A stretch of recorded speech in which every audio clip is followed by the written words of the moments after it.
Ahem. She endured everything with grace. Then God let her watch it all come back around. A never-ending Deep Stories original. She woke up at 5 in the morning, before the sun had even decided to rise, before the birds outside had found their voices, before her husband had stirred on his side of the bed. She was already in the kitchen, seasoning the pot, adjusting the flame, stirring slowly, the way her grandmother taught her, with patience, with intention, with the kind of care that turns a simple meal into an act of love. 3 hours she stood at that stove, 3 full hours, not because anyone asked her to, but because she was a new wife in a new home, and she wanted that home to smell like effort, like warmth, like a woman who meant every single word she said at that altar. And when the woman she had been trying so hard to please walked into that kitchen, she did not say good morning. She did not ask what was cooking. She walked straight to the pot, lifted the lid, looked inside, and her face said everything her mouth was about to confirm.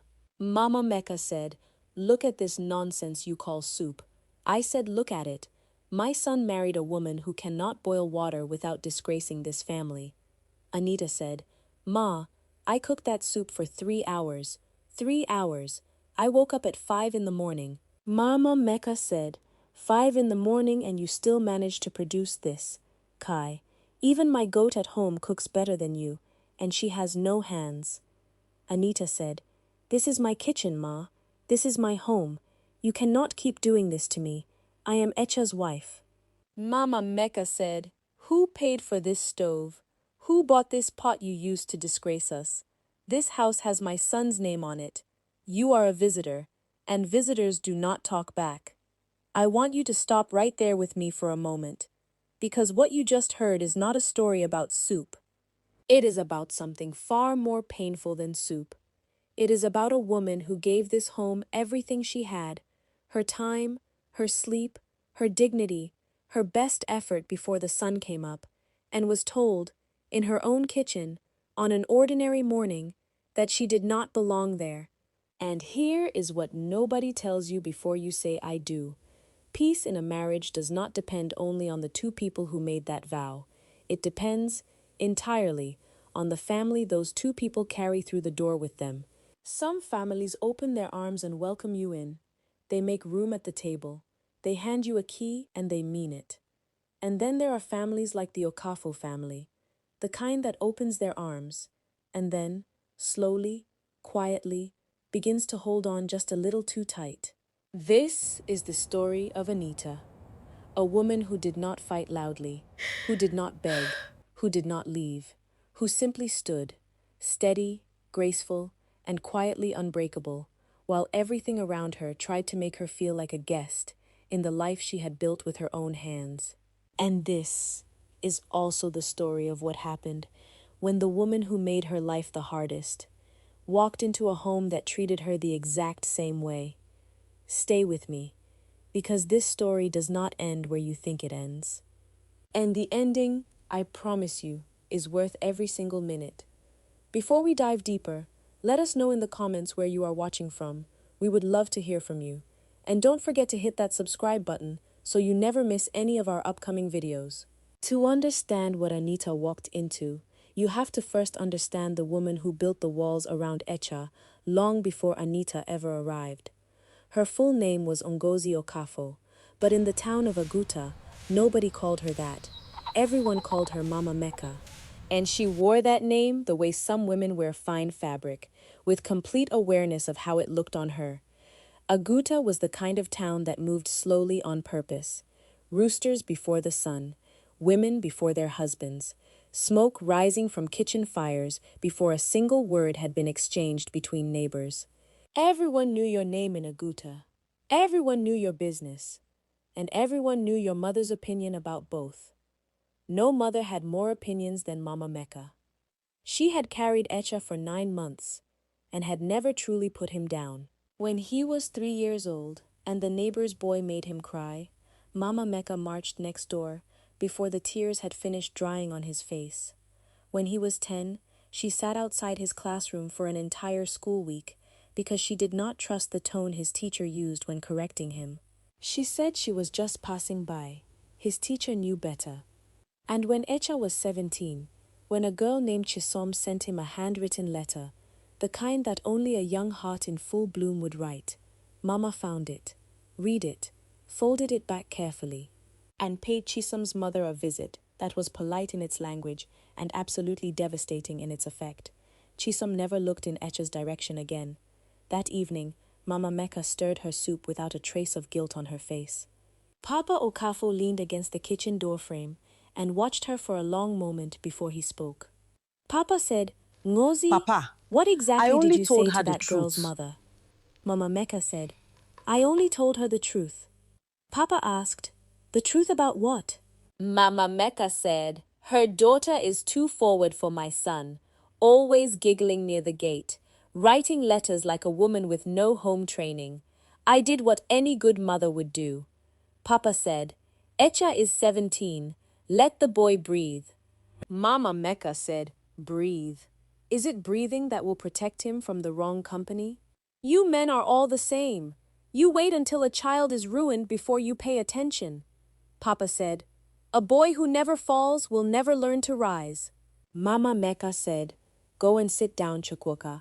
The soup will be ready soon. She changed the subject. She always did. And Papa, a quiet, patient man who had chosen his battles carefully for 20 years, went and sat down. By the time Echa turned 25, 3 women had entered his life and quietly left it, each one carrying the same wound, just wrapped differently. Ada came first, warm, self-assured, the kind of woman who walked into a room and owned it without trying. She lasted 4 months. Mama Mecca said, that girl greeted me and did not kneel. I am his mother, not her classmate. Echa said, Mama, she's from Lagos. It's not their custom to. Mama Mecca said, she is marrying into this family, not into Lagos. If she cannot respect now, what will happen in my son's house? Am I not telling you? Leave that girl. Echa said, I will talk to her. Mama Mecca said, good boy, you have always been wise. He did not talk to her. He slowly pulled away instead, and Ada, a woman smart enough to read silence, left without being told to. She simply read the room and saved herself. Blessing followed, a school teacher with 3 degrees and a laugh that could fill any room she entered. She lasted 6 months. Mama Mecca said, too much education has spoiled that one. She wants to argue everything.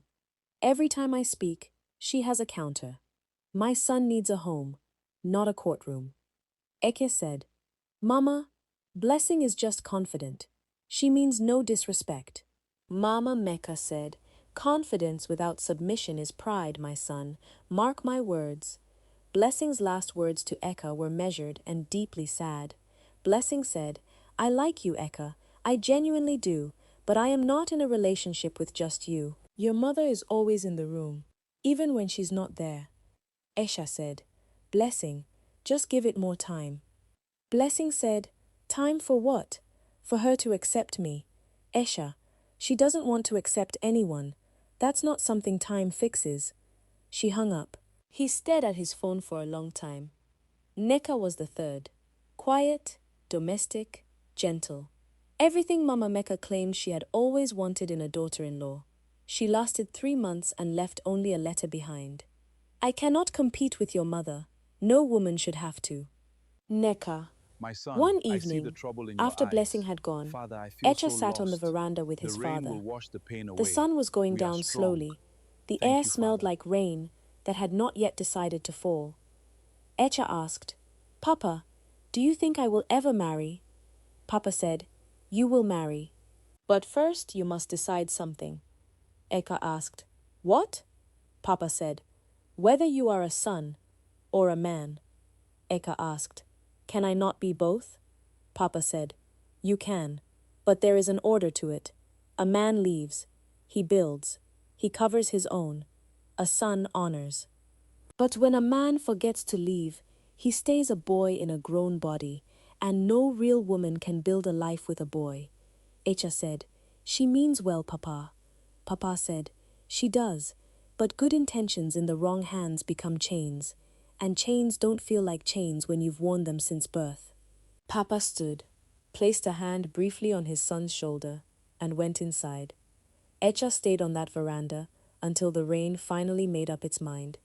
Inside, he could hear his mother humming softly to herself, cheerful, unbothered, as she rearranged his wardrobe for the third time that week.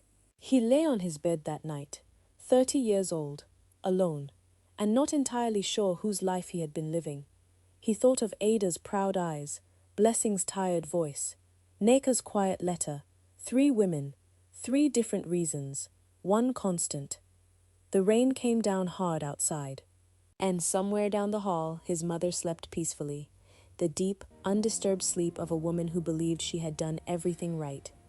Anita Nwodo did not arrive in Echa's life with drama. She simply appeared one Sunday morning in the 3rd row of Victory Assembly Church.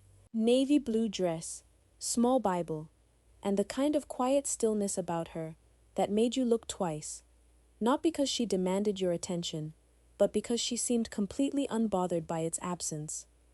Echa noticed her the way you notice something real in a room full of noise. Quietly, completely. They were introduced after the service by Sister Pauline, the church's self-appointed matchmaker, a woman who took her unofficial title very seriously.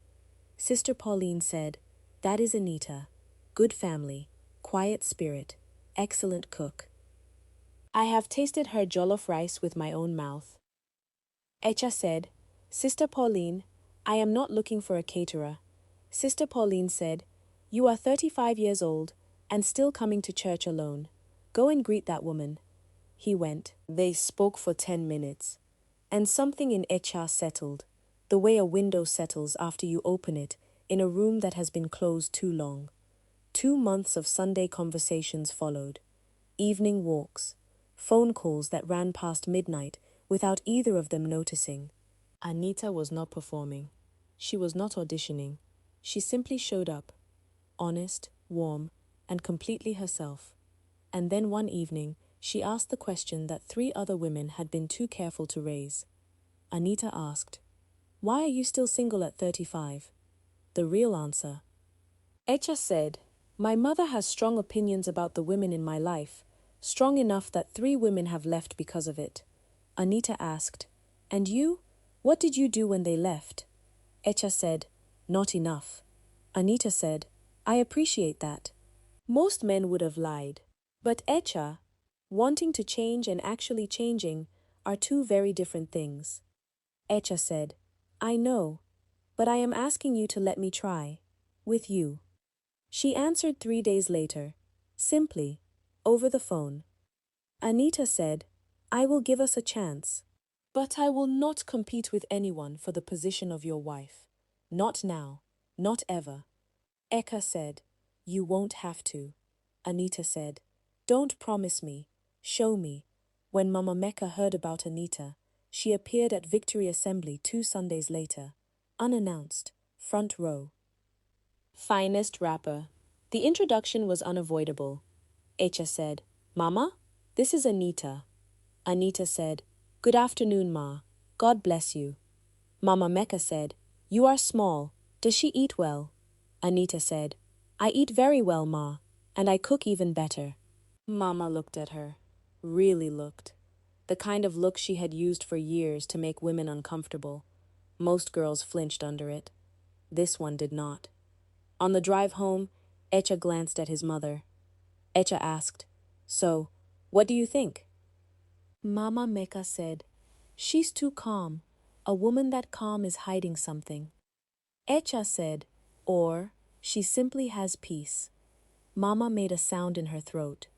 That particular sound that carried 1,000 unspoken objections folded into a single note. But this time, Echa kept his eyes on the road and said nothing more. It was Papa Okafo who finally moved things forward. He called his son one quiet afternoon. Papa asked, "This Anita, do you love her?" Echa said, "Yes, Papa." Papa said, "Then go and marry her. I will handle your mother." Echa asked, "Are you sure? You know how she gets." Papa said, I have been patient with your mother for 40 years, but I will not watch her take the last chance my son has at happiness. You focus on your wife. For the first time in 35 years, someone stood fully in front of Echa Okafo and told him to go and live. He went. The wedding was simple. A Tuesday in November. White canopy. Plastic chairs decorated with care. Mama Mecca sat in the front row, well-dressed, smile thin, lips pressed together. Papa sat beside her, calm and immovable as always. When the pastor asked if anyone had reason to object, the entire church held its breath for 3 full seconds. Mama Mecca said nothing. Echa and Anita said I do.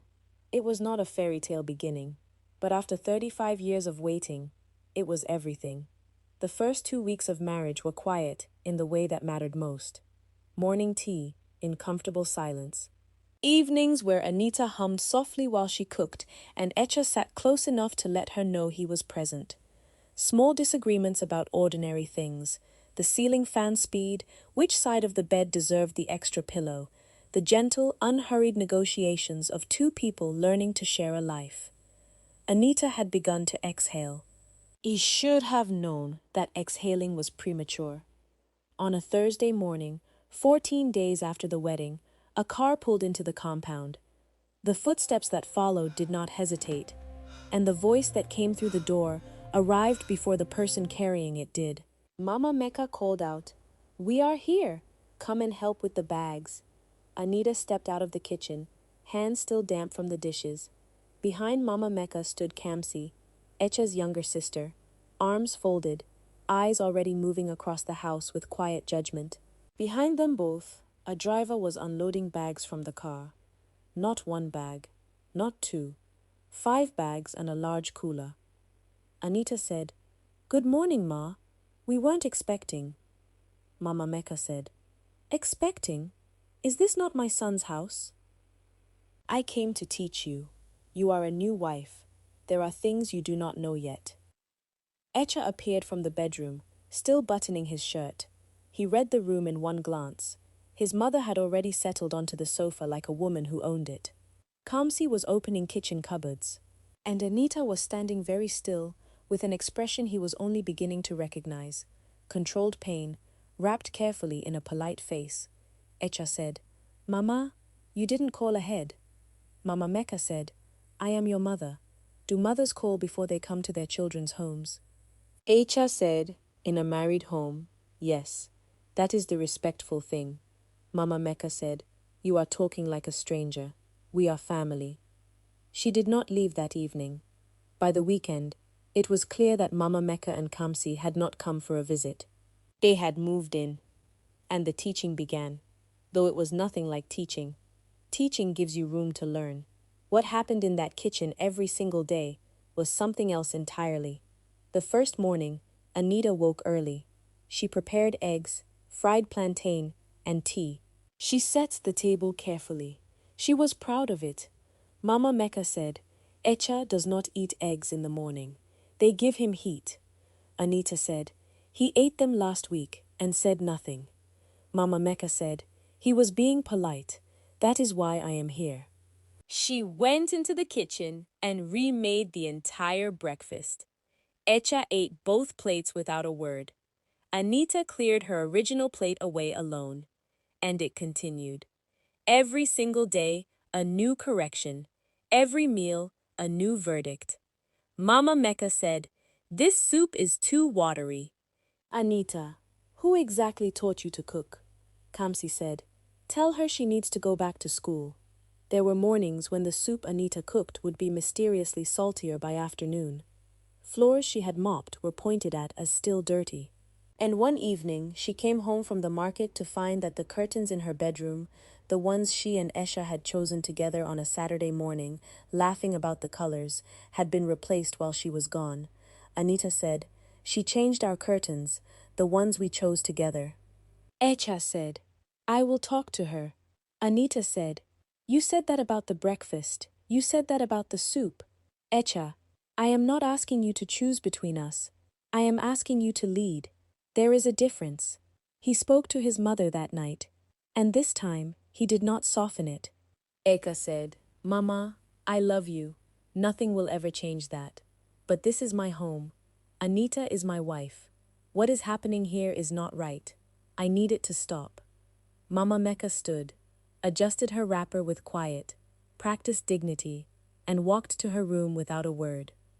She did not apologize. She did not change. But he had spoken, finally, clearly. It was not enough to end the war, but it was enough to begin the turning. Now, pay attention, because what I am about to describe is the kind of exhaustion that does not show on a person's face, the kind that lives in the chest, that follows you to bed, that is already waiting for you the next morning before you have even opened your eyes. This was Echa's life now. He had watched his father navigate his mother's storms with silence and patience for his entire childhood. He had promised himself he would be different, more vocal, stronger, ready. But standing in the middle of his own home, between his wife's quiet endurance and his mother's loud certainty, Echa was discovering something that no one had warned him about. That knowing what to do, and actually doing it, are separated by a distance that feels impossible some mornings. He tried every day. He genuinely tried. Echa said, Her food is fine, Mama. You don't need to remake it. Mama Mecca said, Fine? It is not fine. It needs more flavor. I am not remaking it. I am improving it. There is a difference. Echa said, Mama, I was defending my wife. Mama Mecca said, So defending your wife means disrespecting your mother. God is watching you, Echa. When Kamsi mocked Anita's curtains at the dinner table, Echa shut it down. Kamsi said, Anita, who chose these curtains? They look like something from a student hostel. Echa said, We chose them together, and they stay. Small victories, daily battles, and at night, behind their closed bedroom door, a wife who was grateful, but quietly, steadily growing weary. Anita asked, Do you ever get tired, Echa? Echa said, Sometimes, yes. Anita asked, Then why does it keep continuing? Echa said, Because changing a person who doesn't believe they are doing anything wrong doesn't happen in a few weeks. Anita said, I am not asking for miracles. I am asking if you are still choosing me. Every day, actively choosing me. Echa said, Yes, every day. Anita said, Then I'll hold on. She always held on, and that was both her greatest strength and the thing that quietly broke Echa's heart, that she had to hold on at all. The moment that changed everything came on an ordinary Tuesday. There was no warning, no build-up that morning that felt different from any other. Anita had woken with a fever, mild but enough to keep her in bed. She had asked Kamsi, quietly and politely, for a glass of water and her medication from the kitchen shelf. Just water and her medication. Kamsi stood in the doorway and looked at her. Kamsi said, You want me to bring you water? You are lying in bed asking me to serve you. Anita said, Kamsi, I am not well. Kamsi said, Get up and get it yourself. I am not your house help. Anita lay there for a moment. Then she got up, made it slowly to the kitchen doorframe, held it for support, eyes glassy, the room slightly unsteady around her. She made her own tea, because there was no one who would do it for her. Echa arrived home 20 minutes later and found her there, standing at the kitchen counter, pale and feverish, taking care of herself. Something in him went very cold, very calm. Anita said, I needed water, Echa. Echa asked, Where is Kamsi? Anita said, Leave it. Echa asked again, Where is Kamsi? He found her in the living room, entirely unbothered. Echa said, My wife is sick in that room. She asked you for water. You refused. Kamsi said, I am not her servant, Echa. Echa said, She is not asking you to be her servant. She is asking you to be human. There is a woman with a fever in her own home, and you are sitting here watching television. Kamsi said, You are choosing that woman over your own blood. Mummy was right, she has changed you. Echa said, Changed me? Kamsi, I am asking you to show basic decency to a sick woman in her own home. Kamsi said, her home. This is our mother's son's house. We were here before her, and we will be here long. What happened next was swift, and something Echa would carry with him. His hand came up.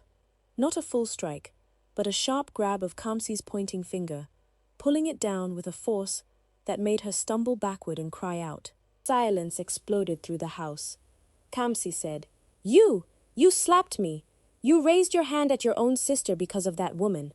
Mama Mecca cried out, Echa! What have you done? Kamsi, my daughter, what did he do to you? Echa said, Kamsi crossed a line. I should not have touched her, but she crossed a line.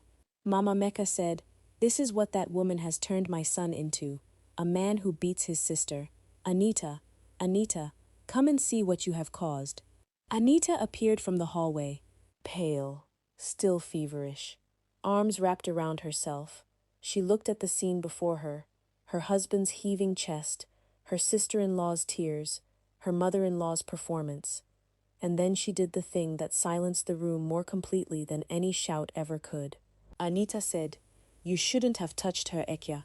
Whatever she did, that was wrong. Even Mama Mecca went quiet, caught completely off guard by the one response she had not prepared for. Grace. Echa looked at his wife, sick, steady, and more dignified in that moment than anyone else in that room, and felt something shift inside him. Not guilt. Something clearer than guilt. Clarity. That night, alone in their room, he sat on the edge of the bed. Echa said, I am sorry. For all of it. For not ending this sooner. Anita said, end it now then. Not tomorrow. Now. Echa said, I will ask them to leave in the morning.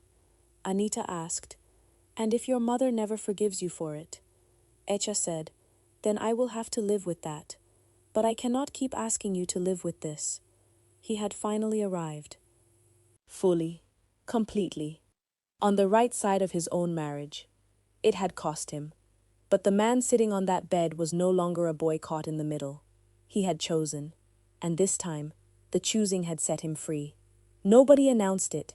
Nobody predicted it. Life simply returned what had been given. Coin for coin, wound for wound. The way it always does when enough time has passed. It started with a wedding. Kamsi's introduction ceremony was the loudest the compound had seen in years. Fabric in burnt orange and gold, a generator that did not fail once, a groom named Toba, tall, soft-spoken, with the kind of quiet smile that made the older women at the party lean toward each other and nod with approval. Mama Mecca wept throughout the ceremony. Happy tears, she insisted.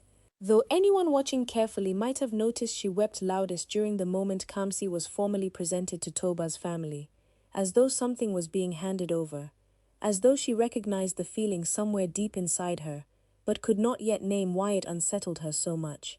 Anita attended with the same quiet grace she carried everywhere. She danced when others danced. She ate when food was served. She said nothing unkind, though she had more reason than most to do so. Echa asked, how are you doing? Anita said, I'm fine. She deserves to be happy. Whatever happened between us, I don't carry it today. Echa asked, how do you do that? Anita asked, do what? Echa said, let things go so cleanly. Anita said, I don't let them go. I just refuse to let them lead. Kamsi left for her husband's house in Asaba 2 weeks after the wedding. The compound felt different without her, lighter in some ways, quieter in others. Mama Mecca called her every morning, long calls. The kind where the person doing most of the talking is actually doing most of the worrying. For 3 months, everything seemed fine. Then the calls got shorter. Then Kamsi stopped picking up. Mama Mecca said, that is the 3rd time today. She is a married woman. She's busy. Mama Mecca continued, busy does not mean you cannot answer your mother. Echa said, no, but sometimes a new home is more complicated than it looks from the outside. He said nothing more. But the way he said it made Mama Mecca set her phone down slowly and stare at the wall for a long, quiet moment.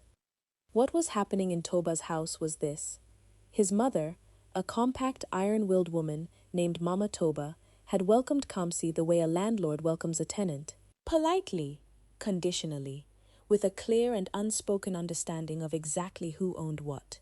The kitchen was Mama Toba's domain.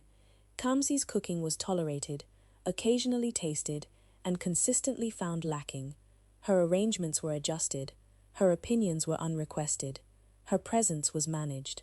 Toba himself was devoted to his mother, completely, first, and without question. He was not a cruel man, he simply could not see what was happening, because no one had ever taught him to look. Sound familiar? Mama Toba said, "This tea is too light." Toba likes it strong. How many times must I say this? Kamsi said, "Ma, I made it the way he asked me." Mama Toba said, "He was being polite. My son is too kind to complain." Kamsi froze. Those words, that exact sentence. She had heard them before, or rather, she had said them before, in a different kitchen, to a different woman, standing where Mama Toba was now standing, wearing that same expression. She set the teapot down very slowly. Kamsi said, "Your mother remade the tea I prepared." "Right in front of me," Toba said. "She just wants things a certain way. You'll get used to it." Kamsi repeated, "Get used to it." Toba said, "She means well, Kamsi. She's my mother." Something cold moved through Kamsi's chest. She means well. She had heard those words before too, from Echa, defending Mama, during the early weeks of Anita's torment. The same words, the same gentle redirection, the same ask for patience, from a woman who was already running out of it. The months that followed were a quiet education that Kamsi had not signed up for. Every meal scrutinized, every choice questioned, every space she tried to make her own was subtly, expertly unmade. She was not beaten, she was not starved. But she was reminded, daily, skillfully, that she did not fully belong. And Toba, like Echa had once done, redirected, apologized on his mother's behalf, asked Kamsi to be patient. Unlike Echa, he never fully chose her. Kamsi said, "Toba, I need you to talk to her." "Really talk to her. I cannot continue like this," Toba said. "Kamsi, she is elderly. She doesn't mean any harm. Let us just keep the peace." Kamsi asked, "Keep the peace? I am dying quietly in this house, and you want me to keep the peace?" She was not exaggerating. That night she went to the bathroom, sat on the edge of the tub, and wept, deeply, privately, the kind of crying that has no audience and no performance, just a woman alone with the full weight of what she had finally come to understand. She thought of Anita, standing at that stove before sunrise, feverish, making her own tea because no one in the house would do it for her, clearing a breakfast plate that had been pushed aside, holding herself together in a home that tried every single day to unmake her. Kamsi whispered, "Oh God, is this what I did to her?" No one answered, but the silence was answer enough. Karma does not arrive with noise or announcement. It does not come with a warning or a dramatic entrance. It arrives wearing the face of your own actions, and it makes you sit with them, quietly, until you truly understand what you did. Kamsi came home on a Friday. No phone call ahead, no announcement, just a taxi that pulled into the compound at midday, a single bag, and a face that had clearly been crying for longer than one day. Mama Mecca was at the gate before the car had fully stopped. Mama Mecca said, "My daughter, what happened? What did he do to you? Talk to me." Kamsi said, "Nobody did anything, Mama. I just needed to come home." Mama Mecca said, "Nobody did anything. You look like this and nobody did anything? I will call Toba's people today." Kamsi said, "Mama, please, not now." Not anger, not drama, just a flat, exhausted quiet that stopped even her. She led her daughter inside without another word. Echa and Anita heard the news by evening. They came, not because anyone summoned them, but because that is what family does. Even complicated family. Anita brought food. She always brought food. The house was tense in the particular way that houses get when something true is about to be said, and everyone is waiting to see who will say it first. It was Kamsi. She found Anita alone in the kitchen, quietly arranging the food she had brought into serving dishes. Kamsi stood in the doorway for a moment, watching her the same way she had once watched her, with calculation and contempt. This time, she watched her with recognition. Kamsi asked, "Can I talk to you?" Anita said, "Of course. What's on your mind?"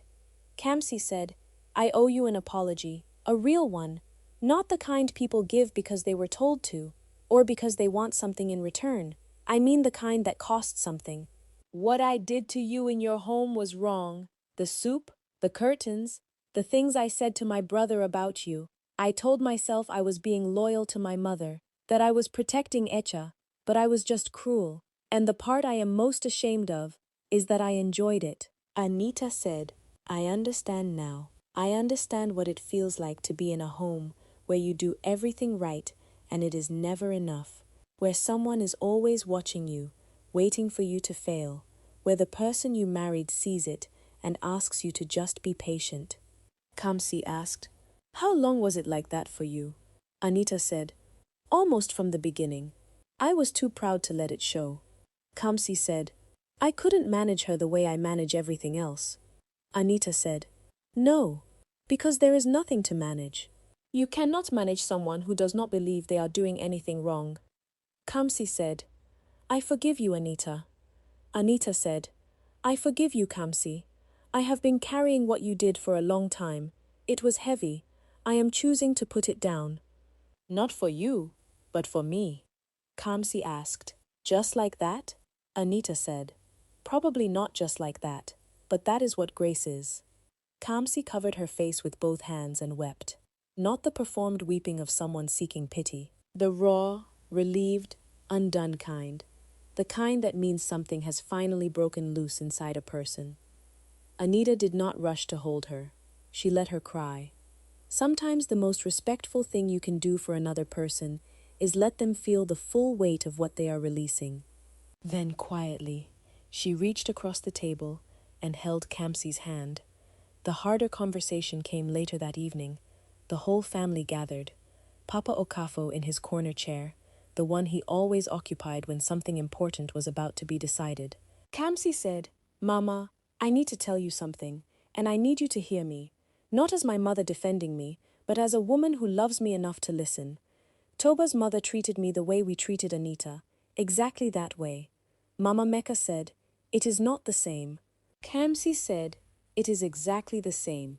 The food, the corrections, the feeling that nothing you do is ever right, that you are a guest in your own home. That is what Anita felt every single day, because of us." Echa said, "Mama, nobody is attacking you. We are just asking you to see." Mama Mecca looked at her son, then at Kamsi's exhausted face, then toward the kitchen, where Anita was quietly finishing what she had come to do, feeding a family that had not always deserved her. Something moved across Mama Mecca's face. "Not a full reckoning. Not yet. Those take time, but the beginning of one." 3 weeks later, she called ahead before visiting. She arrived carrying a pot of ofi onugbu she had cooked at home, and she handed it to Anita at the door. Mama Mecca said, "I made this morning. Eka's favorite. I thought you might want to serve it for dinner." Anita said, "Thank you, Ma. Come in. The tea is still hot." She did not say I'm sorry, but she handed a pot of food to her daughter-in-law and offered her the credit for it. Over Mama Mecca. That was enormous. The apology came on a quiet Wednesday. No occasion, no audience. Just Anita, washing dishes, and Mama Mecca watching her from the kitchen table. Mama Mecca said, "Anita, I was not kind to you in the beginning." Mama Mecca continued, "I told myself I was protecting my son, but the truth is, I was afraid of losing him, and I took that fear out on you. That was wrong." Anita said, "I know you love him, Ma. I never doubted that, but love without wisdom causes harm." Mama Mecca said, "Yes, it does." Mama Mecca asked, "Can you forgive an old woman who took too long to see clearly?" Anita said, "Yes, Ma, I can." Mama Mecca reached across the table and took Anita's hand. No tears, no long speeches. Just an old woman's hand in a young woman's hand, and the quiet agreement to do better from here. That evening, the family gathered for dinner. No special occasion, just food, and people who had chosen, imperfectly, deliberately, to remain. Papa blessed the food. Echa refilled everyone's water. Kamsi called from Asaba on video and laughed loudly at something that was not even that funny, but everyone laughed anyway. And Anita sat at the table she had fought quietly to keep and ate her food in peace. Some houses are built with bricks, others are built with harder materials. Truth, forgiveness, and the daily choice to love better than you were taught. The Okafo house had been both, and now, finally, it was whole. If this story moved you today, share it with one woman in your life who has carried more than she should have and smiled through all of it anyway. She will know exactly why you sent it. And if you are that woman, we see you, we honor you, and we will be here next time with another story worth your time. Thank you for watching Never Ending Deep Story.